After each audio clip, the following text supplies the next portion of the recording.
Hello, everybody. Welcome to Podnutz, show number 66. This is the show where we have a round table of guests that join us, and we each bring a topic to the table and talk about it, discuss it, debate it if we need to. Tonight, we have three great guests. First one is Donnie Groves from Hello, hello. happycomputers.org. Hello, Donnie. Hey, how you doing? Good, and you? Awesome. It's a great evening.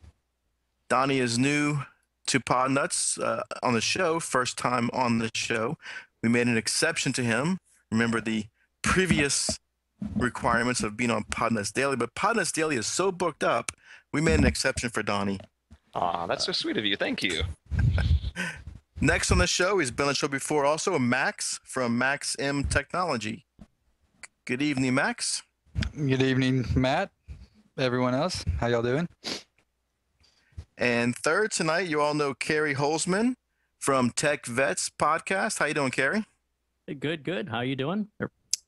Oh, doing good. It's good to have all three of you on. I think it's going to be a good show with three good guests. So what we're going to do is we'll just go in order. We'll go with Donnie first, and we'll see what Donnie wants to talk about tonight. What you got, Donnie? All right, cool. Well, I was doing some brainstorming in the past couple of days, and one of the things I wanted to talk to you guys about is what we are doing to hedge our bets on the cloud. And what I mean by that is, we're all computer techs, and we go out and, for the most part, at least in my business, I fix problems. I've read some articles about Windows 8 and the ways that they're going to be just installing applications, recovering the system. I'm worried. I don't know if worry is the right word, but what happens if there's a fix virus button? Let's look down 5-10 years down the road. What if there's a fix virus button that users can click on, and now all their problems are going away? I really don't have an answer to the question as far as my business. I'm concerned that going forward, computers are going to become easier to fix, and what's actually going to happen to my business? So the only thing I've really been considering is, I guess, niching it so that, like, for instance, in my area, there's a lot of senior citizens, people are retired, and maybe designing my business more so toward them and looking at it from, like, the training perspective or the more so hand-holding. Because, if there's not going to be viruses or spyware and things like that, well, everyone's going to need someone sitting down with them at their computer to show them things, if they're new to it. That's just the way that I've sort of been thinking, okay, where does my business need to go in the medium-term future? I don't know what you guys think about that. What do you guys think? Well, I don't know who wants to jump in. You want? Oh, go ahead, Gary. No, go ahead. Go ahead, Kerry. Let me just say, about 15 years ago, I was working for a company, and the boss more or less told me that the job I had as a technician, my days were numbered because companies like Dell and Compaq were making a deal with UPS that they would just send the part out, and the UPS driver would plug the part in. And our days are numbered, and we should be grateful that we have a job. Now, we all know that never happened, and viruses are not going away. Phishing schemes, fake emails that tell you to click on your bank account are not going away, and I just don't believe this scenario will occur in at least my lifetime. But to humor it, and let's face it, I mean, I don't have a crystal ball. Let's say that actually happens, that somehow that all the bad guys lose all their imagination and creativeness and all their cleverness, and there's no phishing schemes and there's no viruses. Well, majority of the work I do for my clients is not removing viruses. The majority of the work is solving usually bizarre problems, anything from hard drive failures, new printers that need to be installed, getting the right drivers installed. As a few examples, in the last couple of weeks, every time a client tried to print, their Word would shut down. And it turned out to be a driver issue. Today, I got a call this morning that the DSL modem wasn't working. It wasn't even getting power. Turned out to be UPS battery was bad, and the UPS was bad. They had a problem with a computer that supposedly typed on its own like there was a ghost in it. Turned out to be a wireless keyboard conflict where a computer with a wireless keyboard was within range of another computer with a wireless keyboard, and everything that person typed was appearing on the other person's screen. The virus removal part of the job isn't really, to me, it makes up probably less than 5% of what I do for businesses. Now, for consumers, that may be different, but I don't make any money from consumers anyway, so that doesn't break my heart one way or the other. And then, of course, there's backups, the whole maintaining of backups for the clients, especially when you're talking about businesses. That is their business.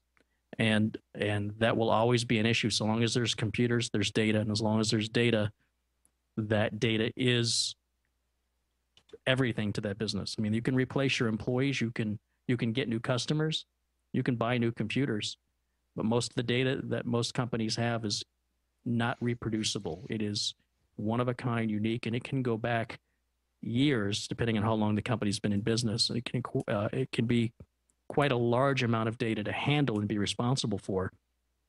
One of my clients, we have 750,000 files, and it's growing. So that's a lot of responsibility to get that data backed up regularly and taken off site should something happen at the building.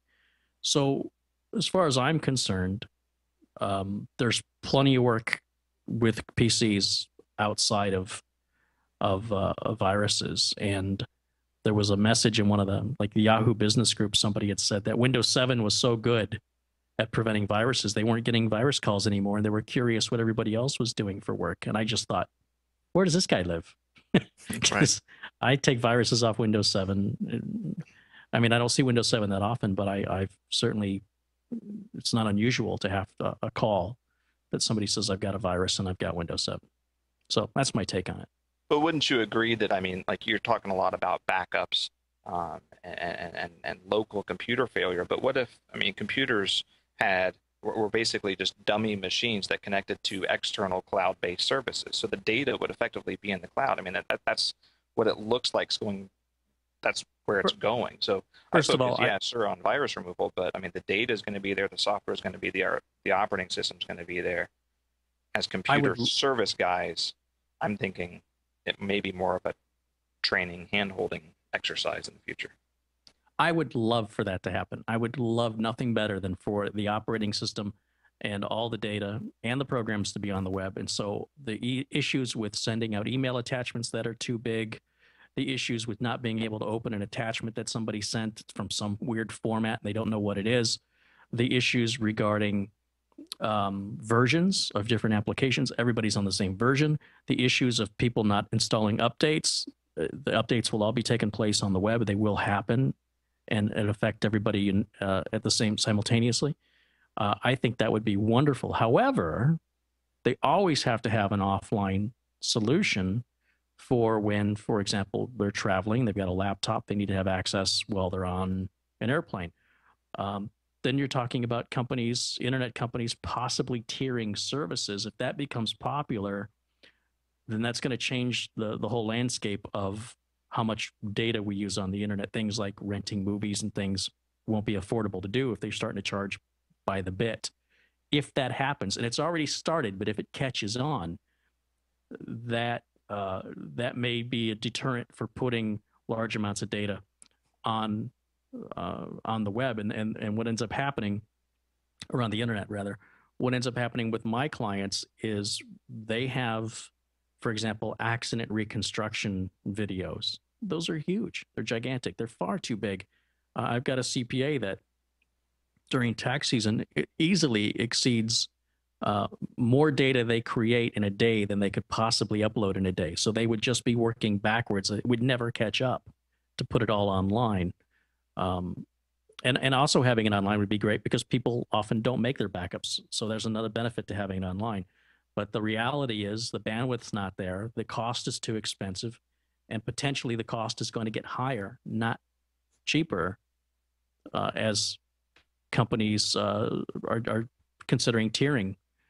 For example, I've got this air card for my laptop from Verizon, and it's very fast. The speed's like 25 megabits down and 9 megabits up, but it's a 5 gigabyte data limit per month. So I think they're trying to figure out more ways to charge you for things you used to get for free, just like radio has done, music has done. And that's kind of where I see the direction going. Yeah, I think so. Even if it is going to be moving more and more to managed services, cloud-based services, so I think our jobs will just change. There's always going to be a need, and it's simple. The more simple you make setting up a computer, let's say a person gets a new computer, they log in. With their login, now it maps all their data, all their email, everything just is associated with their login. Even with that, the simpler it gets, the more afraid the customers will be to do anything. Customers don't even like taking a computer out of the box at this point. So it's just going to change, I believe, what we're doing. We're still going to have a need to set, even if everything is tied together with a login, we are be the ones who are going to be setting that up for the users. So I think it's just going to be a different job.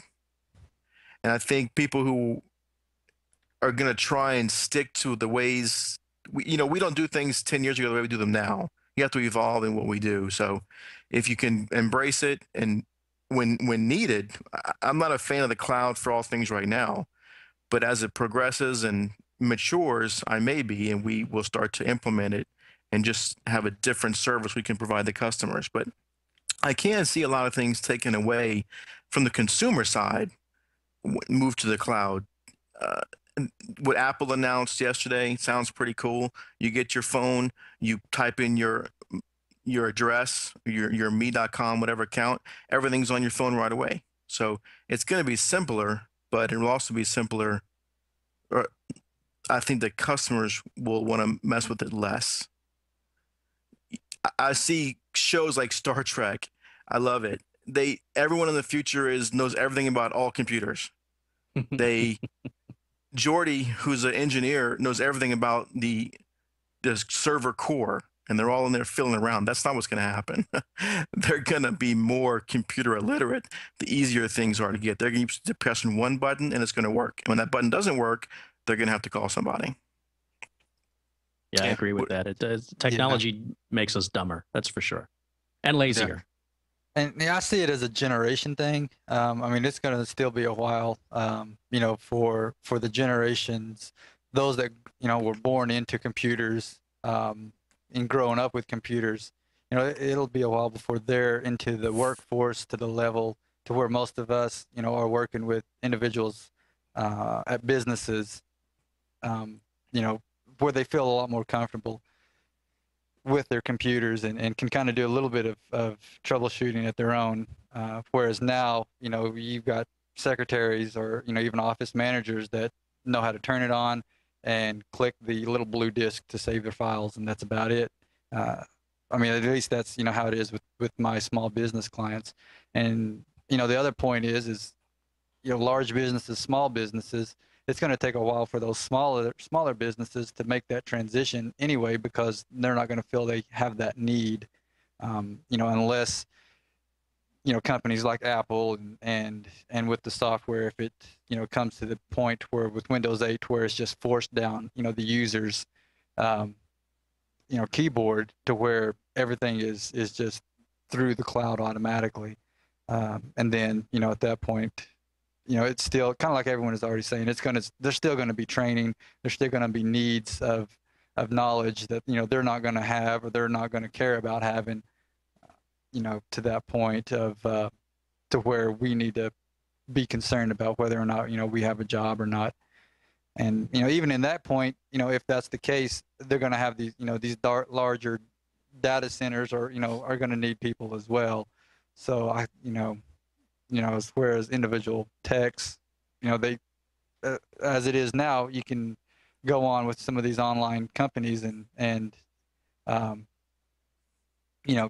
offer that service, through our businesses as it is now. So, I think.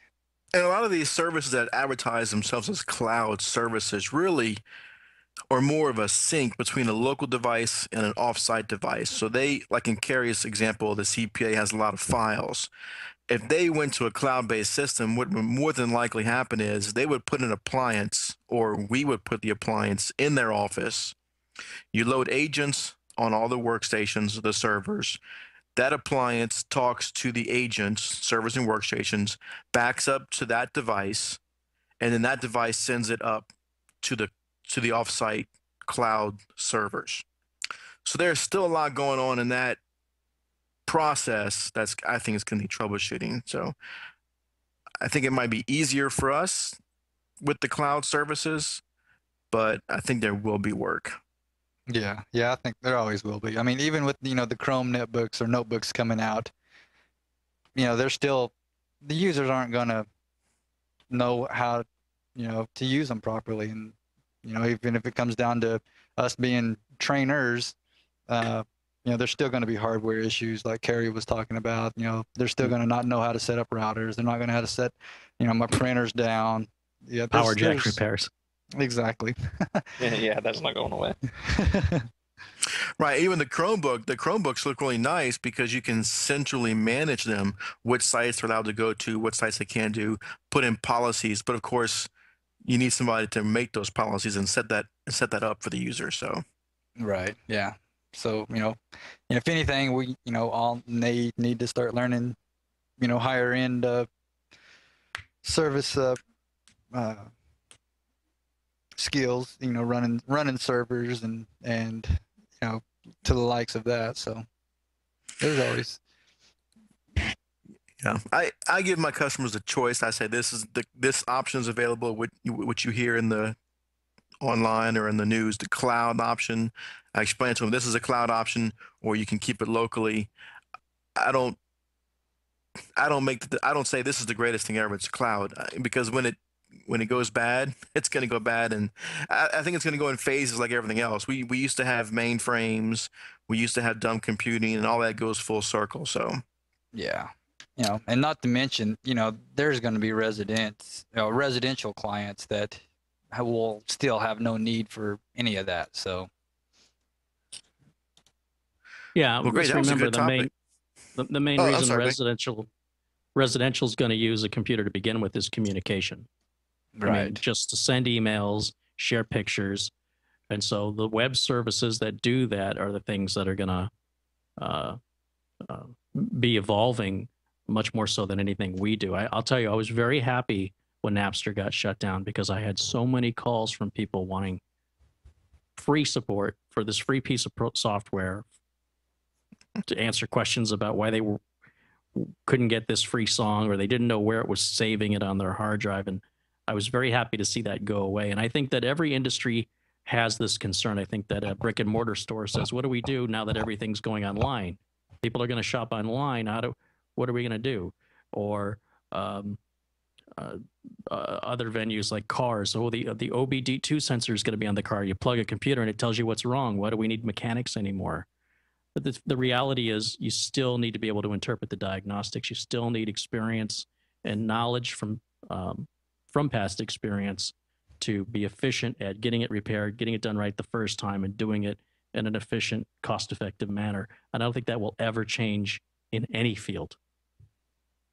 I think if anything too, it'll be kind of refreshing. I mean, I know I focus a lot. My job is a lot of it's just virus and spy removals, but it'll be refreshing to know that to not have to do that type of stuff. Because frankly, I don't like cleaning up after criminals all day, and that's what the large portion of my customers have me do. I'm cleaning up after virus and spyware. So it'll be, as the cloud becomes more prevalent, it'll be nice showing people. I'm actually kind of excited about it because I'll be able to show people new technology that I'm, enthusiastic about. Check out this cool gadget. This is neat. This is cool.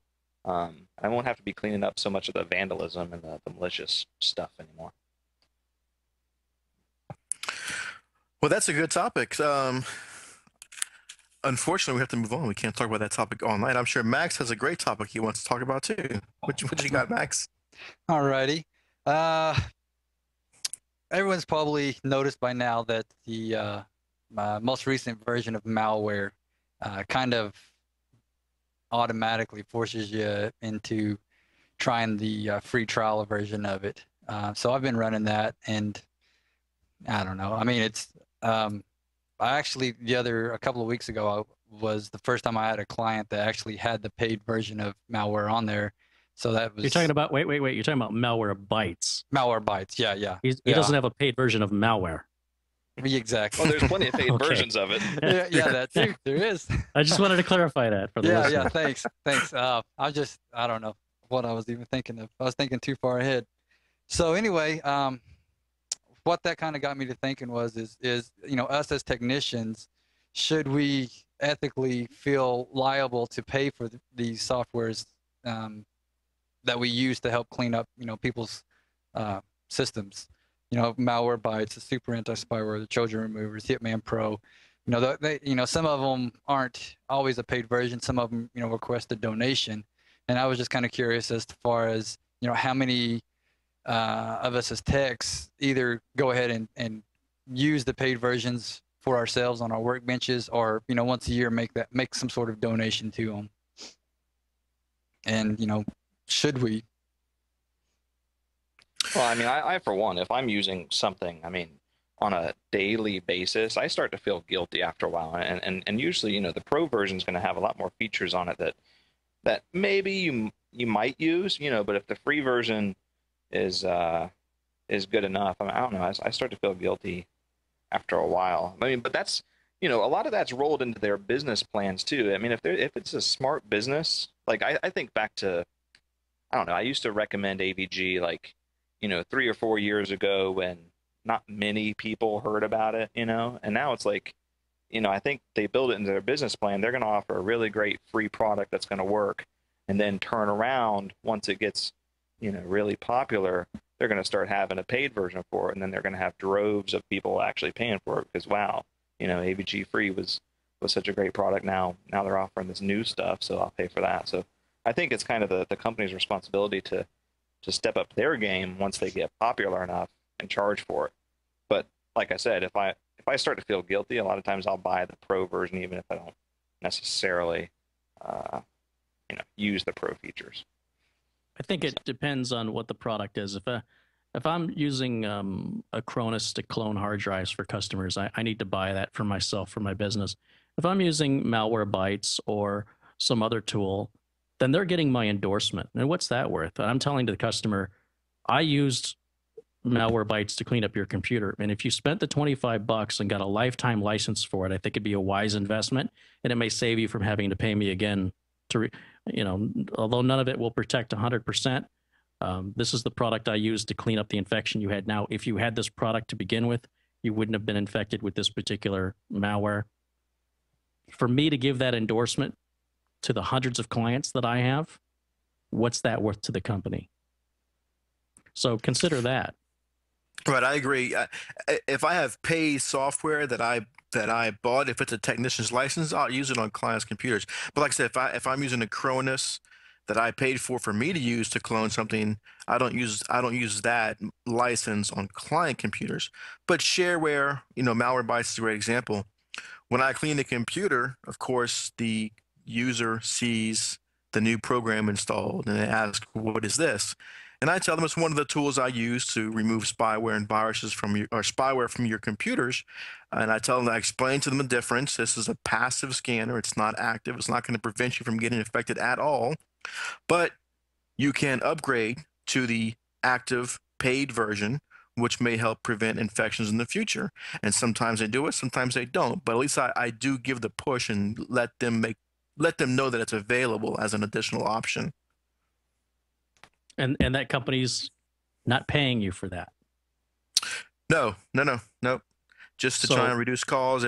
Especially if it's a problem client, in fact, I tell them you need to get this because you're paying me to remove this, and this could easily be prevented with this simple, relatively cheap software.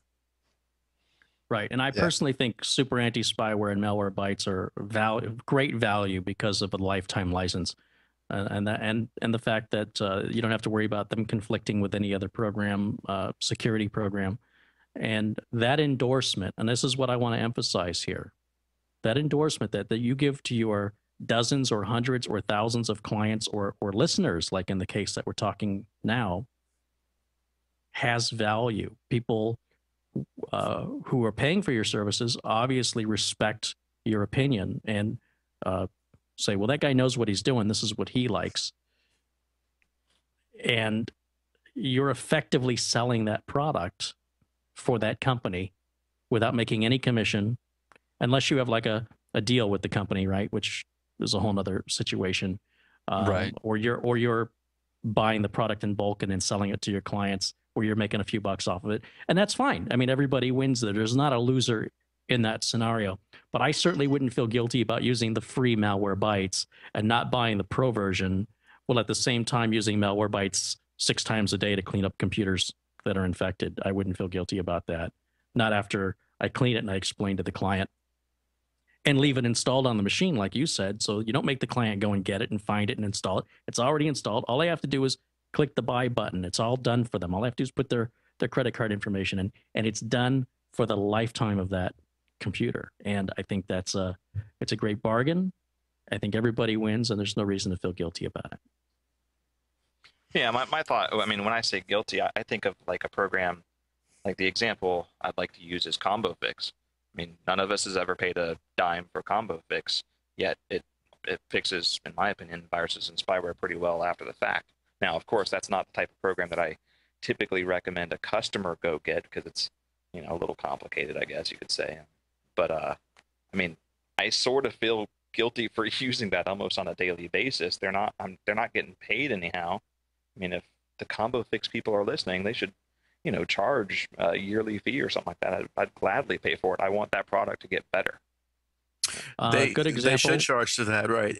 But actually, if you look before when you download Combo Fix, it actually does say freeware, not for commercial use. So they are trying to cover themselves. A good example would be Ultimate Boot CD for Windows, and that had saved my skin on so many occasions. I donated to the project to keep it, to show my support for it. Okay. Yeah. And see, that's kind of what I was getting at. I mean, you know, if these smaller guys, you know, often you can tell, you know, when a product comes from a smaller group of developers, you know, without them getting any, you know, funding, you know, how long will that product last? And just like you're saying, Kerry, you know, same thing for that, you know, that Ultimate Boot CD for Windows. So. Yeah, it's important to me to support the little guys and especially the freeware stuff. I mean, there's so much great freeware out there, and you know that if you do make a donation or you pay, that all that money is going directly to the developer. It's not going to marketing and all the overhead that the big companies have.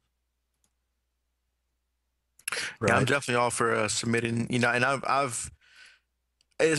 think the first time I used Combo Fix, my company donated to it because I thought, well, this is going to save us quite a few times. And I know my partners have also donated for some tools that we've used before, but it's not as often as I would like, because when you're doing this, sometimes you're trying to get the job done, and to go back and remember to do it is one of my issues. Okay, but if you're using the tool that often, it won't be difficult to remember, and it's a business write-off for you. Yeah, and we've made. We've made donations. I'd like to make more, but it's just more of a when I'm on constant calls, and when I do use them, I do like to make donations, and they appreciate everything. I'm sure, you know, the $5 or $10 that I donate. I mean, the amount of money it's made cleaning infections, and you know, it's more than worth it. I wonder how big the team is at Combo Fix. I wonder how many guys are actually doing it. We should get him on here, Matt. Yeah, that's a good idea. I will pass that on to Steve.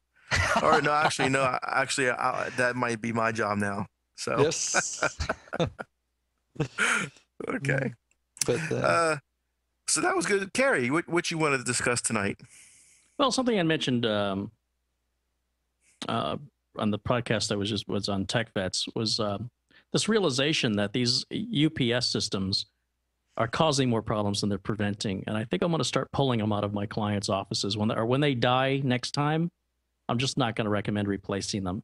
It just seems like the last few fixes I've had to endure were the result of batteries going bad in UPSs, and they were on one occasion was a real bear to diagnose it.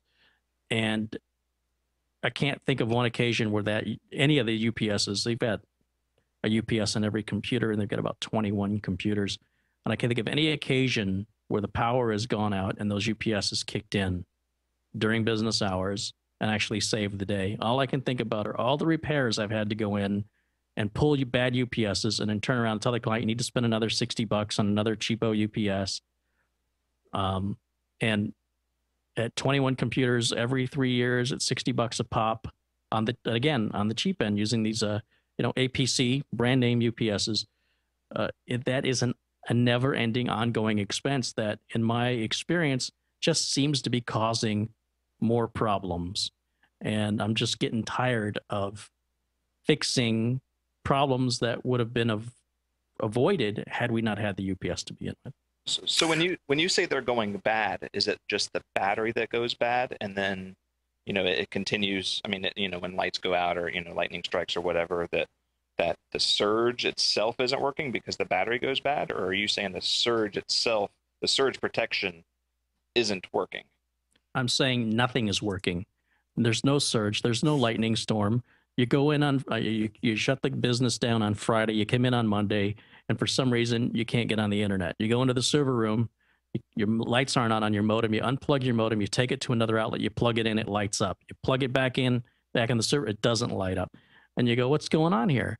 And then you got to trace the wiring back, and you find it's plugged into the surge protector. Find an empty outlet, plug it in there, and then plug it all back in, and everything's back up and running. Why did it die? I don't know. The battery just failed, and now it's failing to provide any power to anything plugged into it. And that's happened on at least 3 or 4 occasions in the last 3 or 4 months, and I'm just growing tired of it. Is this the same location? It's just different locations completely. Well, 2 of them were at one location, and 2 of them were at different locations, and it just seems that there was no reasonable cause other than age, that they just failed randomly. The one in the server room, I'm told, had a liquid under it, which they described as oil, which I imagine was battery acid, which is a danger in and of itself. And the other occasion, they had a bunch of stuff plugged into this UPS. They had a 5-port switch and a networked printer. And so when that went down, all the wiring's behind the computers. It was hard to get at. And it was like, why is this even here? They're never going to print when the power's out. The laser printer would suck so much power out of it, it would die instantly anyway. Yeah, right. And you're not supposed to put laser printers on battery backups anyway, because they just draw too much power. But because they had the switch plugged into it, and their whole network, the whole section of that network went down, and we had the switch was on the floor behind it, but I didn't even know the switch was there. I had no idea. I think that maybe on a server or something like that, maybe, but it just seems like for the most part, when these computers lose power, they generally just come right back up without any problem anyway. And if it's a power surge, what's a big deal in changing a power supply? Who cares? Well, yeah, I would always put the battery backups in. But now the server UPS, I would be curious, is that a smart UPS on that server? Any way to check the logs if you have the soft? Because what I would do if I had a company like that that had battery backups that kept going out was to at least put one smart UPS to monitor the voltage, power surges, power spikes, and get a log to see if it's bad power. Because I've had quite a few customers that had that same exact issue you're describing, and they didn't want to buy a smart UPS. They said they get an electrician, and of course, an electrician comes out. At that minute when he tested, everything's fine. But they kept having issues. So I brought out a smart UPS. I said, I'm just going to put this in. You don't have to pay for it. I'm just going to put this in so we can gather some log files to see if bad power, spikes, sags, or whatever is causing your issues. And sure enough, as soon as we put that smart UPS in, over voltage coming in on almost every circuit that I put it on, over voltage on all of them. So we're dealing with an expense factor here, and the life of those smart UPSs isn't any longer than a regular UPS, but they're much more expensive. So you're looking at replacing them every 3 to 4 years, regardless if they get kicked on or they don't get kicked on. So Right. Well, yeah, and the smart UPS I put in was just for testing, just to show them, because of course they wanted answers to their issues of why they keep having problems. And I said, well, to troubleshoot this, I need to have, I can't just have an electrician come out and test it at one particular instance. So this was to put it out there. And they ended up buying this for their server, but they still have bad batteries, and they change batteries constantly at this place because electricians for somehow can't fix their power issues. But I I'd had be a worried if they didn't have the battery backup. I'd be worried that the power supplies are going out and then the computer's down completely. Not to mention the hard drives. If lightning strikes, I would hope, and I'm sort of ignorant when it comes to these UPS things, but I would hope that, just having the UPS, maybe that's one stop that'll prevent the hard drive itself actually getting hit that would potentially recover data. And to me, that's worth $100 for the UPS. and I think your wishful thinking is wrong. I think it's a false sense of security. It's like saying, I'm glad TSA is at the airport, so I'll be safe on the plane. I don't believe they're really making me any safer. They're just putting on the show that they are. Now, that's not to say a UPS doesn't save the bacon of folks' computers, but in my experience for my clients, I had a similar where a client had this electrical problem, and it was very intermittent, and they had 3 or 4 electricians look at it. And I told them, you have a power problem in this building, or you've built it on an old Indian burial ground and some angry spirits.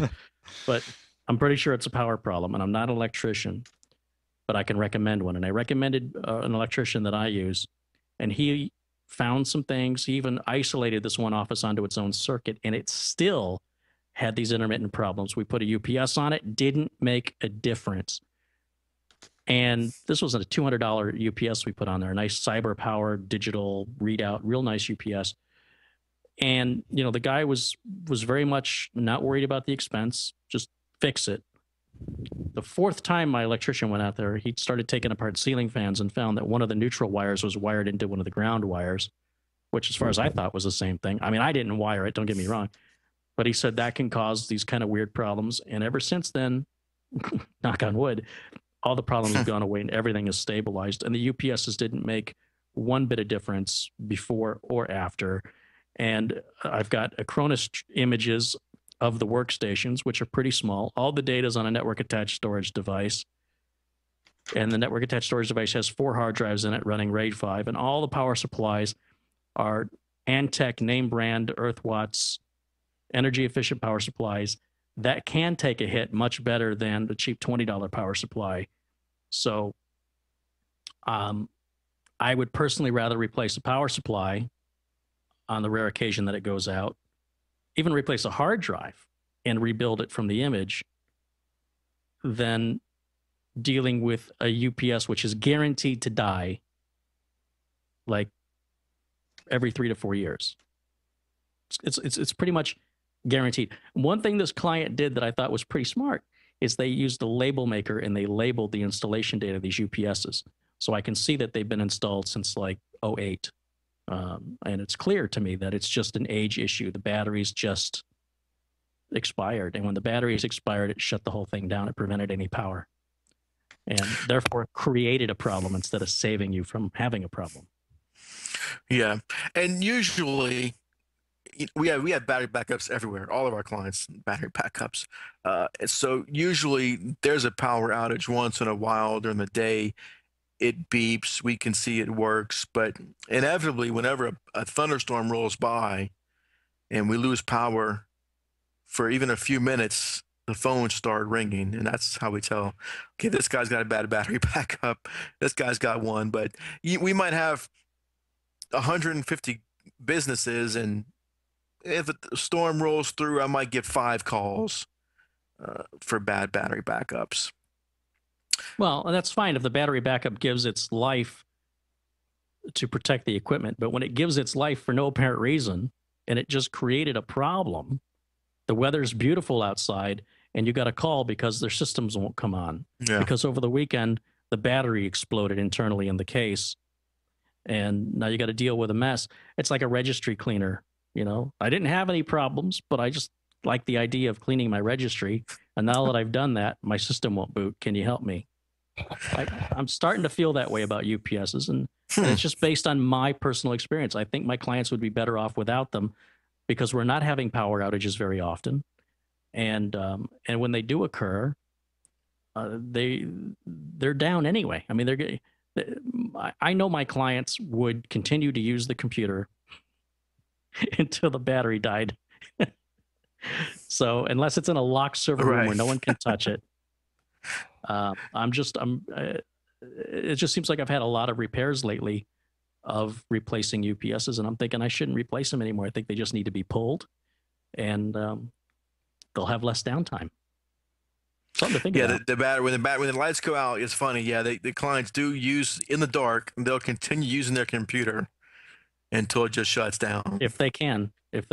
I had a client actually have a computer that they said, can you look at it? It's not working anymore. It started giving me error messages, but I was really busy and I had work to do, so I ignored them. And that was a couple months ago, and now it won't boot. So I looked at it, and she actually had a RAID 1, and the error message she was getting was that her hard drive died, but because she was busy and she had to get to work, and months later, the second hard drive died, it wouldn't boot anymore, and I couldn't get data. That's pathetic. Yeah, she just simply didn't read the screen. Well, no, and she was more, and it's no different than I'm sure you deal with virus infected in computers where they didn't just get one virus. They waited until the machine just doesn't work anymore, and it's completely saturated to the point that they can't use it. Yeah, absolutely. I mean, things pop up. There's a continue and a cancel button. Well, I have to continue doing what I'm doing, so continue, please. I'll take care of this later, right? And later never happens until the machine just doesn't function anymore. At least in my experience, where I live in the community I'm in, power issues haven't really been an issue in the last couple of years. Power's been pretty reliable, and the attitude of the clients is to just run the thing into the ground before calling, which makes our job tougher. You know, if you'd call me the minute you have the problem, I could probably fix it a lot faster and a lot cheaper. If you wait until the thing won't turn on anymore, that's a lot more work, may even require a rebuild. And my feeling on the UPS is just they would just continue to use the machine. It would want to shut down, and they would just tell it, no, I want to continue working, without realizing exactly how much. Look, when they're plugging a laser printer into the UPS, that tells you right there. Right. Now, it's funny because I had a client call me, and their complaint was they couldn't get on the internet. So I'm on the phone with her, and of course I hear the beeping that the battery backups give when they're on battery. And I said, what is beeping? And she goes, I'm not really sure, that just started. I said, well, can anybody else get on the internet? No, we're all down. Is anything else beeping in the office? Oh, there's beeping all over the place, she says. I said, do you have power? Oh, no, the power's out. Just matter-of-factly. Okay. Well, what you need to do is shut the computers down, and when the power comes back on, turn them on and try it again. So didn't think it was important to tell me that the power was out. Just they couldn't get online. I was at a just to further emphasize your point, I was at a Home Depot type store, big, I think it was called Home Base before they went out of business. And it's a hot Phoenix summer day, 100 and some odd degrees outside, and they lost power because there was a traffic accident at the intersection that the store was, on the corner of. And they were asking everybody to please exit the store. And as we were following this couple out, this lady stopped and was digging through her purse for change to put into the soda machine because it was hot and she was thirsty. And I didn't want to see her throw her money away. And I just said, I'm pretty sure that machine's going to take your money, and I'm pretty sure it's not going to give you anything back in return as long as the power's out. And you can just see she felt really dumb about, what I just pointed out. And then she thanked me, but it was a little embarrassing for her. We just take these things for granted. Right. I don't know if you heard me, but I said maybe they had a UPS. Oh no, the lights were not. The building was dark. I was just joking. Yeah. And that goes back around to how users are. Even if there's cloud-based services, the users will find a way to need somebody to support them, just like trying to put money into a machine with no power. No, fair enough. They'll find a way to make work for us. Agreed. Well, everybody, I think that was a great show. Personally, my first time hosting. I hope people didn't get mad at me for for my hosting ability. Hopefully, it'll get better. You did in good. the You did future. great. What are you talking about? Great job. Thank you, Carrie. So thanks, everybody. Again, we had Donnie from Happy Computers. That was Max from Maxim Technology, and Carrie from Tech Vets, which if you don't listen to Tech Vets, that's a great show too. Check it out, tech-vets.com. Is that right, Carrie? Yeah, thank you. Thanks for the plug. I appreciate it. Oh yeah, I like that show. That's I subscribe to a handful, and that is one of them. And we're back on the ball with it. We were sort of on hiatus for quite a long time and coming out with a show every week now, like clockwork. And I know they just released one tonight, and before the show, my iTunes downloaded it and I asked Kerry, when was that recorded? He said, about an hour ago. So Yeah, Busy I thought night that for was me. pretty quick transition there. they're getting those Well, up quick.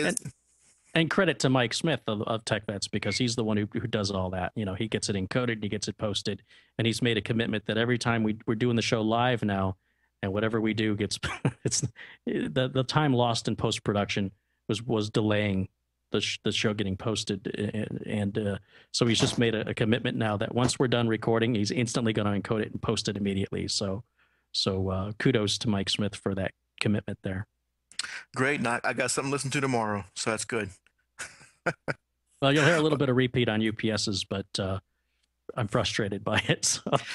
Oh no, that's fine. Maybe it'll be expanded. I can. I like to hear more in-depth stuff. So I enjoy different opinions, because you can't get stuck in your own opinion. That's no way to do things. So I like think it's more UPSs, value. but I'm more than happy to hear other opinions. So Carrie, it's if more it matters, value. I'm going to go out today and buy a drip tray just for the battery acid. Well, problem solved. couldn't hurt. Couldn't hurt. And put in a lead lined box. So Just make sure it's not styrofoam. You should be all right. But no, I mean the point is whether or not